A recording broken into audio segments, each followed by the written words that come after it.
sa ato ang testimony, no? But before that, ako sa kasamang diri sa Lamentation 3:25. The Lord is good to those who wait for Him, to the soul who seeks in Him. So sa imong sis, hindi ka gawin na si Lord daw accessible. So, ang kulang na lang yun ang katawan ko.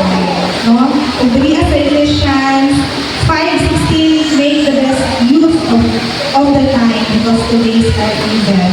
No, sa mag-testimony karon, bless tayo po ang sa ilang kamay. Sa ilang bukas, sa ilang mga magkasawa, kay pwede na ay kung nagaling, syempre na ibata, unya, dili nakasipa, dili nakaubad sa evangelism o sa mga bulungaton, kanang naialibay ba? Pwede man kay, kung ano siya, kanang valid man siya na reason.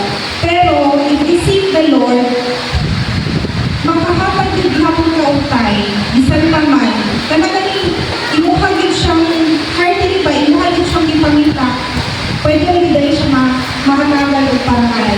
No? Na-bless ko sa ilang kinabuhi sa ilang mag-asawa because kanagaling, puli-puli, karon si husband, then the next Sunday, si wife, pwede rin dahil siya, kailangan niya tinatutay. Unang na-bless kayo sa ilang kinabuhi. So, karon ang mag-testimony, ang budayi, sinabi sa iyang testimony, karon na ang tawagin sa Sis Vanessa.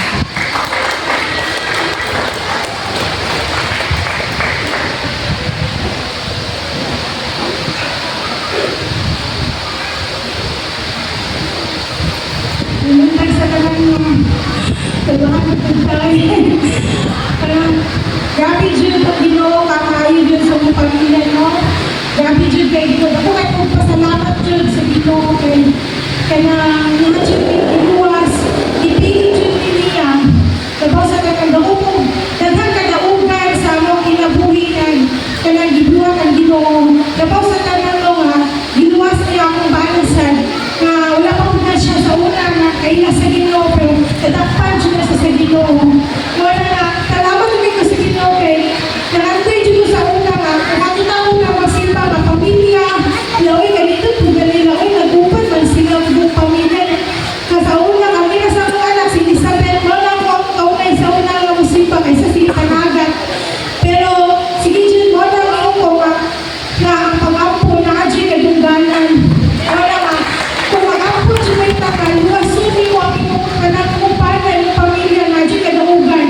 Pagulat na dyan sa akong sa Ginoo, walang atong yampo sa kanila, ginampo dyan lang mo ang kumpanan, pero wala nga, inamot siya sa Ginoo, lalakpan siya ng pastor, ng Bible study, isa na mo lang, yung mo nga, ako kay naugan ang pag-ampo.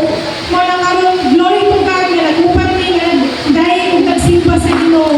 Ito na kayo nga, ang imong pamilya, kauban ng bala, imong anak, imong igsuon, mga ayong inahan na mag-upan ng mga lagay sa Ginoo.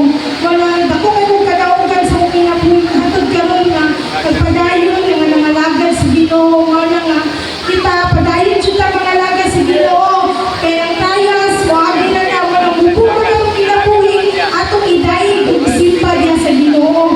Wala nga, ako lang naawa ko yung verse na encouragement din sa 1 Corinthians 15:57, ingat siya rin.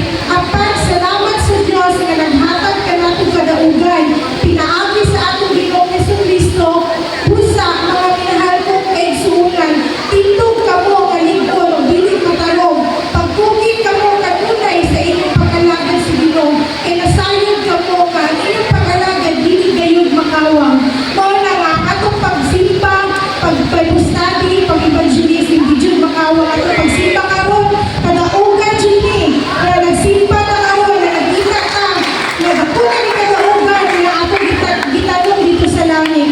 Wala nga, dumugo gimayan lang para sa Ginoo ang kanilang. Itong ang buwan ang kadaugan, sis, ayun sa Lord. Yes, Lord, hallelujah. Salamat po, God, sa pagkakago. Lord, sa kadaugan sa matapisan, Lord God, sa mga kinabuhi na naman din Father God. Salamat, Ginoo, na Lord, ikaw ang guide, Ginoo, sa matapisan, sa Salamat Ginoo Lord sa grasya sa mga adlaw and we thank you Lord God. Salamat Lord na imuhang titigan ang sa Lord God. Na Lord, magpapagayin Lord God na sa pagkakalaga ng aming Lord.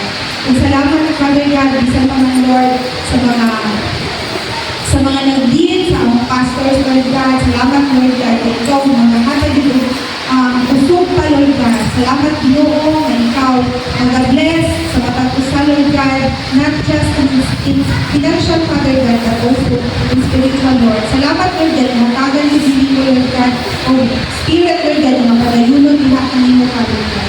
Lord, na mong timaya kanino lang, in Jesus' name we pray. Amen.